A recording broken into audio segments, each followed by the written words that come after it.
evening and welcome to Gana Short. Gana Short में आप सबका दोबारा स्वागत है. Yesterday we saw the first part of the Politico military assessment of Pakistan's armed forces. And today we'll head into the second part of the whole story.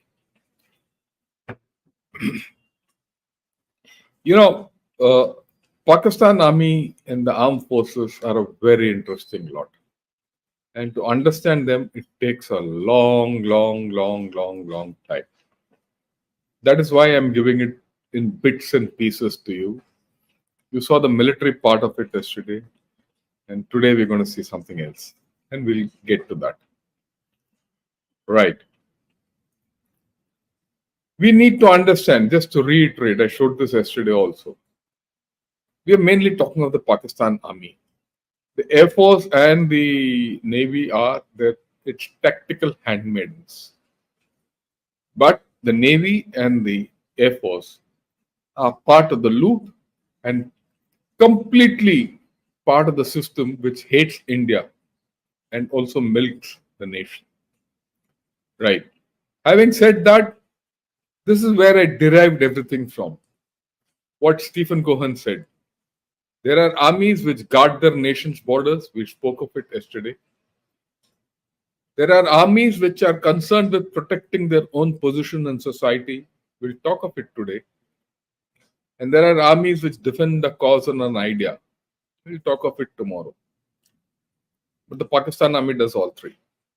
But if I tell you all three together, it's confusing. So I spoke yesterday of guarding the borders. Yeah, that's what we did. And we need to understand, Pakistan has been in a two-front situation from the day it was born. The frontier with Afghanistan was not settled. The frontier with India was not settled. In fact, they chose not to settle it. Their major problem was with the Pashtuns. So what did they do? They sent the Pashtuns and the tribesmen along the border towards Kashmir. This story started in actually 47, 48. After that, there were some issues. A lot of water flew in the Indus. But majorly, they said, look, we can't keep having problems on the western border. So let's send them this side. So Ayub Khan pushed the Kashmiri tribesmen into J&K in 65. And from then to now, they've been at it.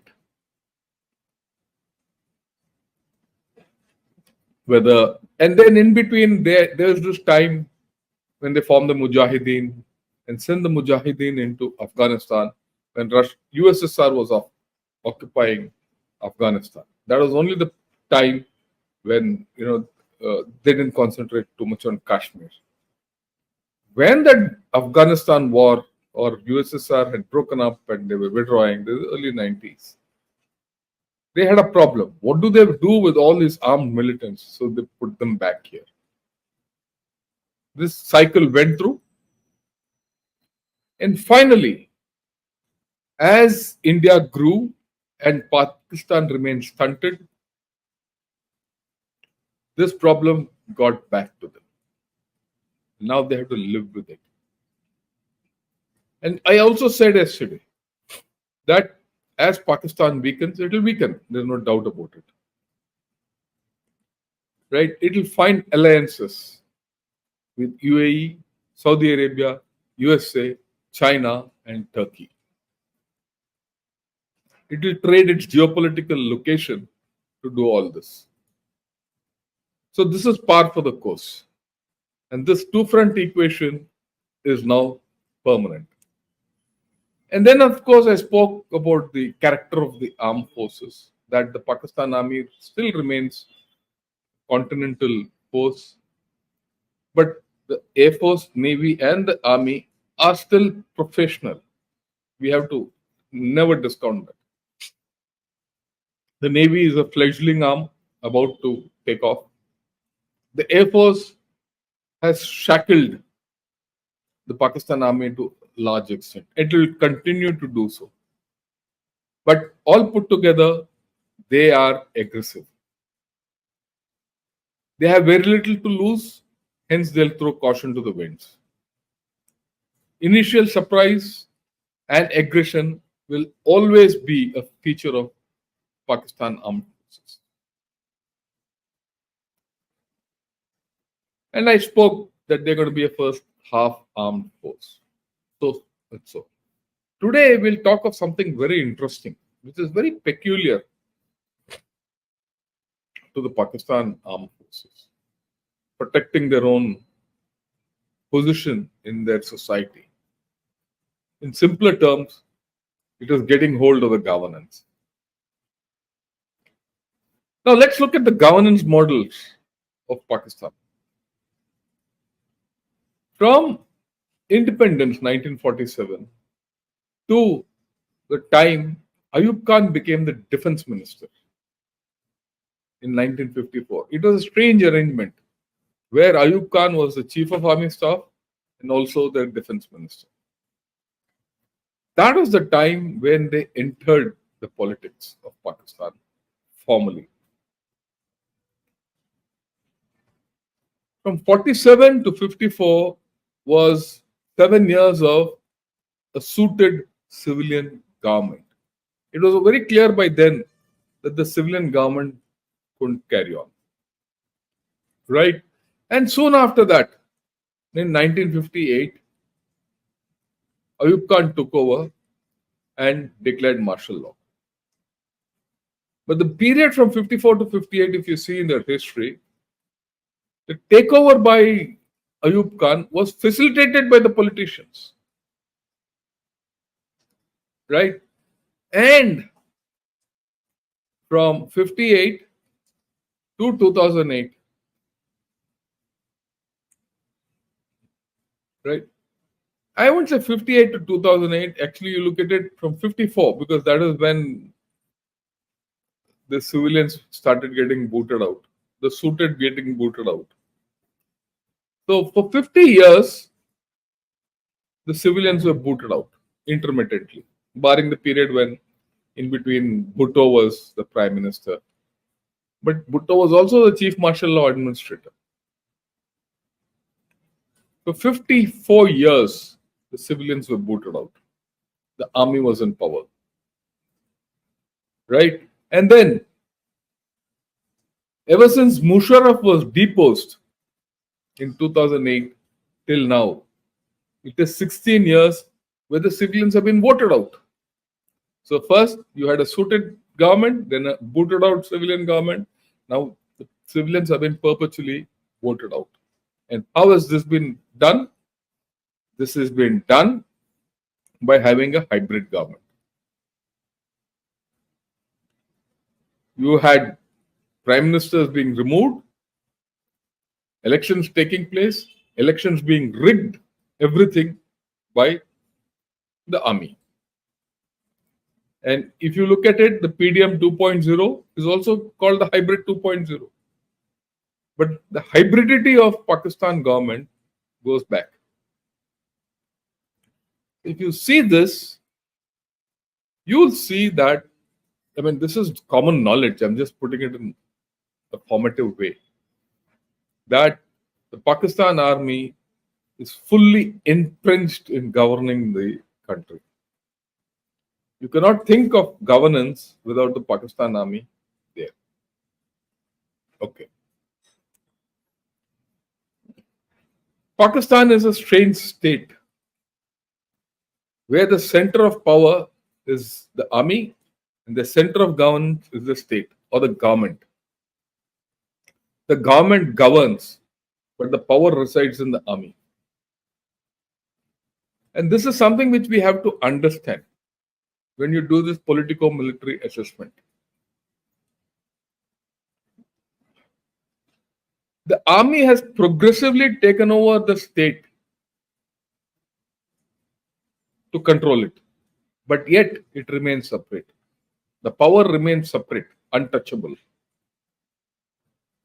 The problems go to the government. It's a very strange thing, and it's the wonder that the Pakistani politicians have agreed to this arrangement. That's the fun. Every war has destroyed the state of Pakistan. It has brought havoc to people. No water. Today, Pakistan is a perpetually food deficient state. It has gone into the state of absolute water scarcity with a burgeoning population. This will not change. And wars have only debilitated their economy. But all that we know, what's so special? The speciality is that it has affected the center of governance. The center of power has not been touched. In fact, the center of power has been reinforced. That's the point. The center of power has never been destroyed. And wars have repeatedly strengthened the armed forces. It's a truism. I'm not saying something new, but it's my conviction. Pakistan can lose. Pakistan armed forces cannot lose. They will always win, despite loss in war. This is something we have to realize. You don't realize it, you're stuck. Then you talk of the Pakistan's business empire. We all know that Pakistan has a huge business empire. Industrial plants, residential colonies, schooling, banks, bakeries, transport. Everything is run by various foundations. The Fauji Foundation, the Baria Foundation, everyone. Everyone has a cut. The Navy, Army, and Air Force run their own foundations. You want to know more about it in detail? Please read Ayesha Siddiqa's book. She's written 2 books. The first was long back called Military Incorporated. She's now come out with a second book. I've not had the chance to read the second one. The first one definitely I have. Everyone thinks, look, this is for corruption and lining people's pockets and all that. That is a fact. No doubt. But this Pak Army business empire does something far more. It gives political power to the Pakistan Army. Let's talk of the MILBUS, Military Business Incorporated. The military businesses of Pakistan are something like the US military industrial complex. Something.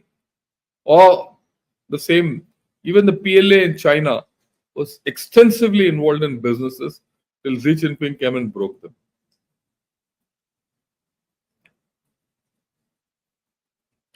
Now, of course, the character of these businesses are different.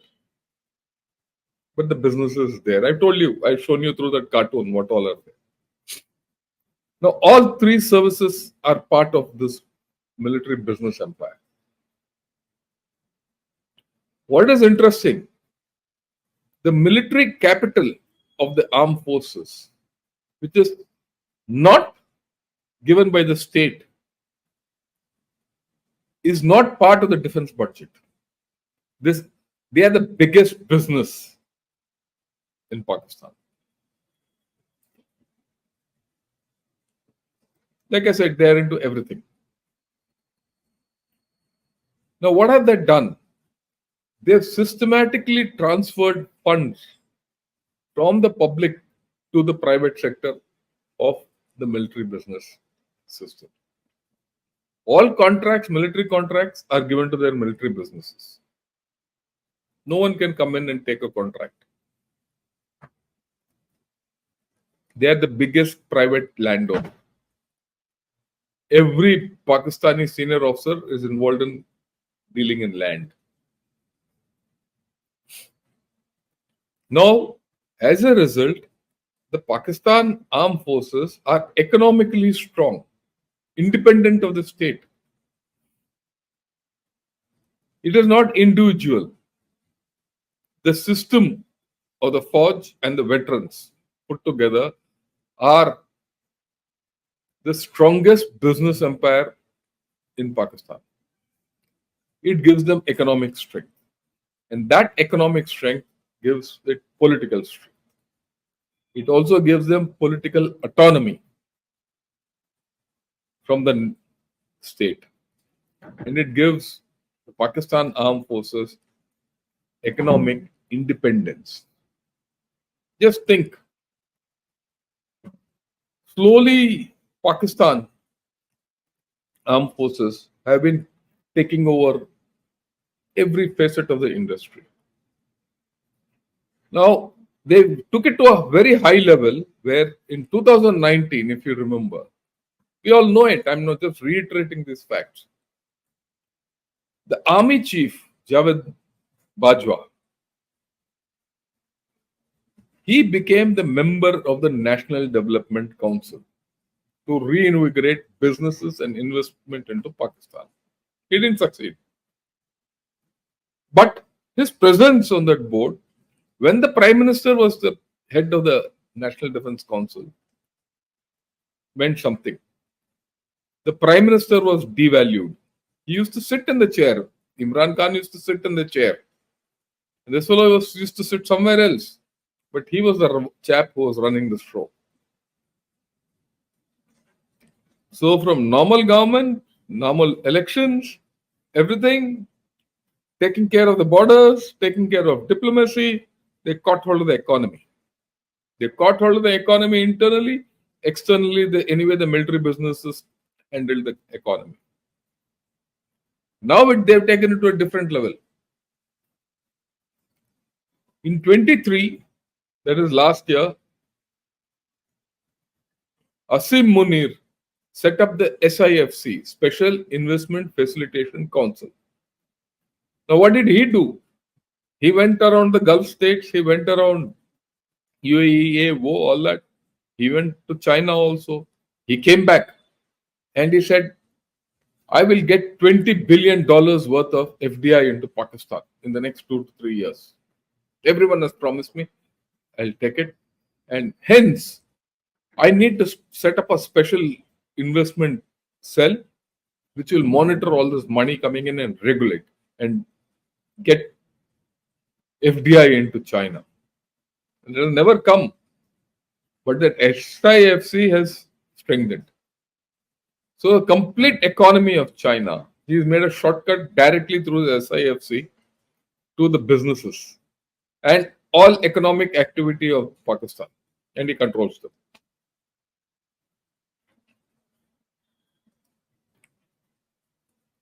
I mean, we have to understand here.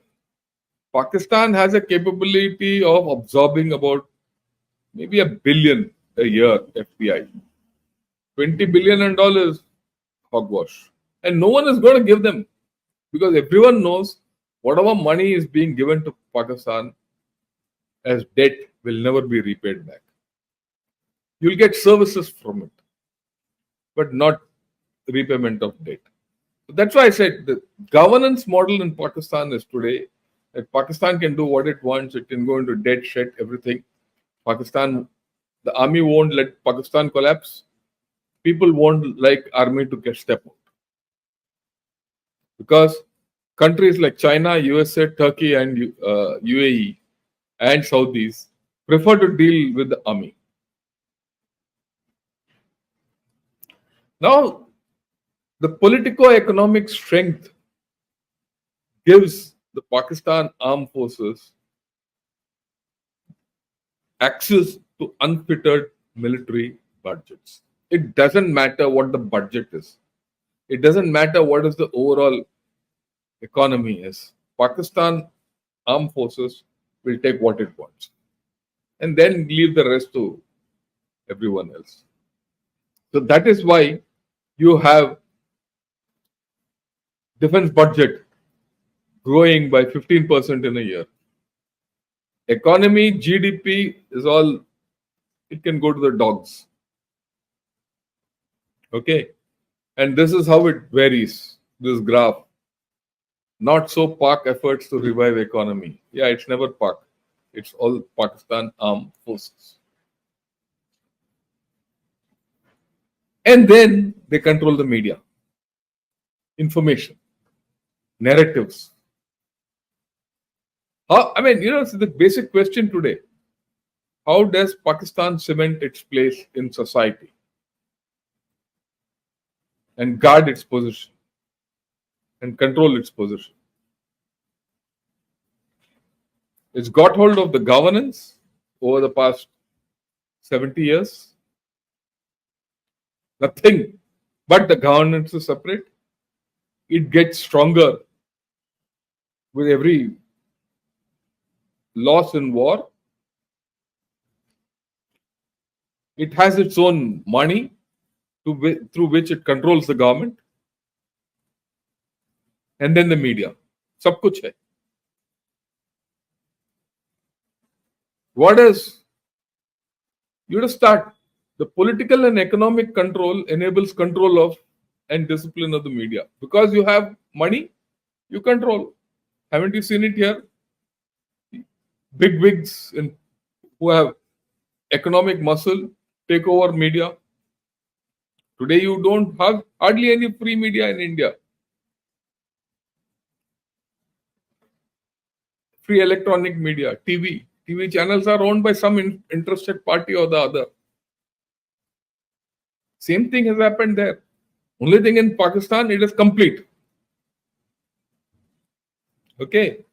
And then they have narrative building. Narrative building is through print, social media, everything. And this is all part of cognitive warfare. And Pakistan is wearing a cognitive warfare against the enemy and against its own people. All people are now convinced that they cannot do without the Pakistan army. I don't think in India this is feasible. Okay. This kind of a cognitive warfare, probably they have learned it from China. How to fine tune it. But then I feel that the Pakistan army themselves are masters at this game. What do in terms of cognitive warfare? They shape and control the enemy's cognitive thinking and decision making. Their cognitive warfare is so powerful that all of you respond to anything I do on Pakistan. If I do something on China, I don't get the response. Look at it. Pakistan has to do something funny and we all start reacting in India. It's cognitive warfare. They have been successful in shaping our thinking. Okay. Right. What else? Transform the basic beliefs and understanding of the enemy to conform to their will. We believe that Pakistan is irrational and can use a nuke. It's our belief. It's been conditioned. Will it do so? There's no evidence to that. It's not irrational. But we believe it is irrational. पागल है यार, वो कुछ भी कर सकता है. Do you think so? I don't think so. Then they shape what people think, how they think and how they behave internally. I mean, they fine-tune the whole system.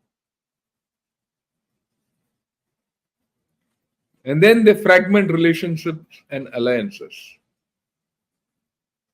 We had a good relationship and alliance with Bangladesh, not an alliance, a good relationship. You've seen what's happened in Bangladesh. Today, Bangladesh is virtually every Bangladeshi who comes on this channel talks as if he is my enemy.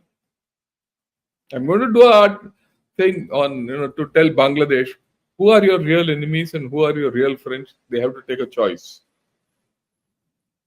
I'm going to show them a mirror, but that is later. That's on 6th. I'll do it with Shreyarji. But they have done it. And then they do. also control. All this is through the cognitive warfare, ISPR, all that. They control the leadership. They control the decision-making process. And ensure that everyone willingly conforms to their will. And they've done it beautifully. I mean, you have to hand it to them that they've done it.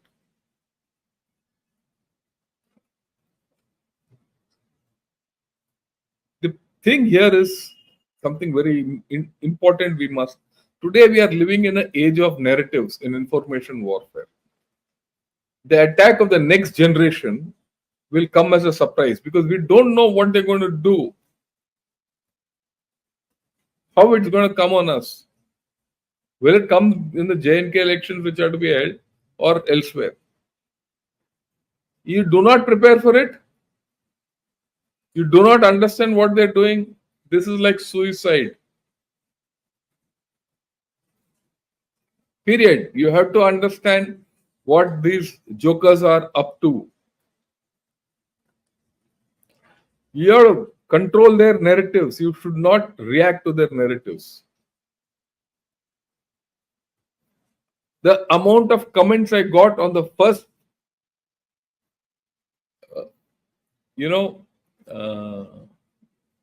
part is not funny. All of them are pointing a finger at me as if I'm an idiot. If I believe it, I will feel like an idiot. And I'm sure after this, there'll be a lot of comments from Pakistan.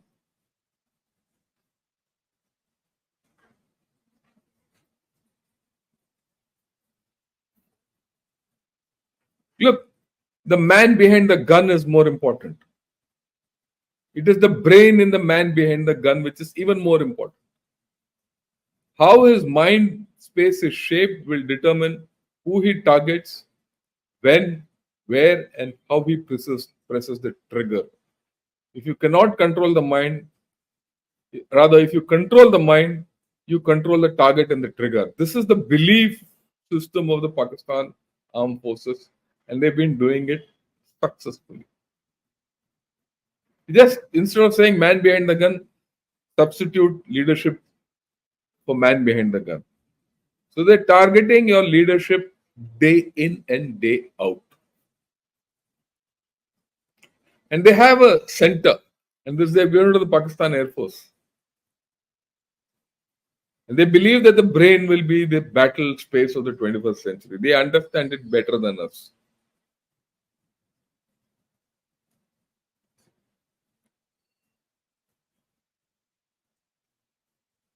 And this is the very interesting part. There is a power triangle in Pakistan.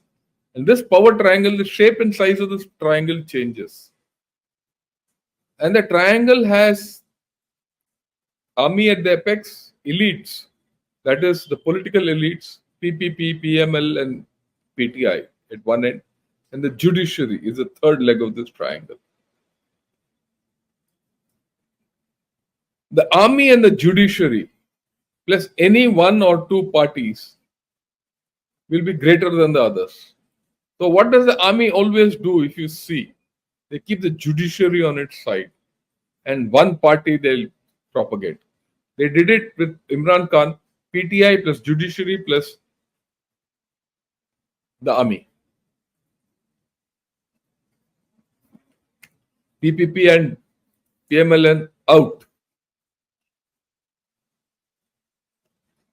Go back to the time 2008, Musharraf, how was it deposed? At that time, the judiciary and the parties, at that time PTI was not there, P1 and P2, they got together and threw the army out. Or rather, the danger last year was the judiciary was part this side, part that side. So half the judiciary plus PTI, P1, was almost it threw out the army. And the other two parties were inconsequential. Somehow, this chief of army staff got around with other judiciary and party and absolutely caught hold of everyone and retrieved this situation back to the first. Army plus judiciary plus P1 plus P2, PPP plus PML greater than PTI. Even if PTI is the most popular party in town, it doesn't matter. I'm not saying PTI is good. PTI is even worse. But that's a different story. We are talking about the Pakistan Armed Forces and how they control everything. So, you look at it, how do they cement, how have they cemented their position in society? Through these methods. They've taken over the government slowly. Everything in the government is with them. The decision making is virtually nowhere. They've waged cognitive warfare against everyone, outside, inside, everyone. Everyone is convinced that the army is the thing. It doesn't matter if Pakistan loses, they win always and they come out stronger. And then they have this military business empire with which gives them political clout. Then this media control, and they play this triangle beautifully. And this is how, if you see, right from 1954, the army has controlled Pakistan, and progressively the control is become more. And day by day, the civilians are losing out, and they'll continue to lose out. This is where, today's part 2 ends. I'll not talk more. I'll take questions. And of course, just to let you know, tomorrow we will talk of Pakistan's belief system. How do they defend a cause or an idea?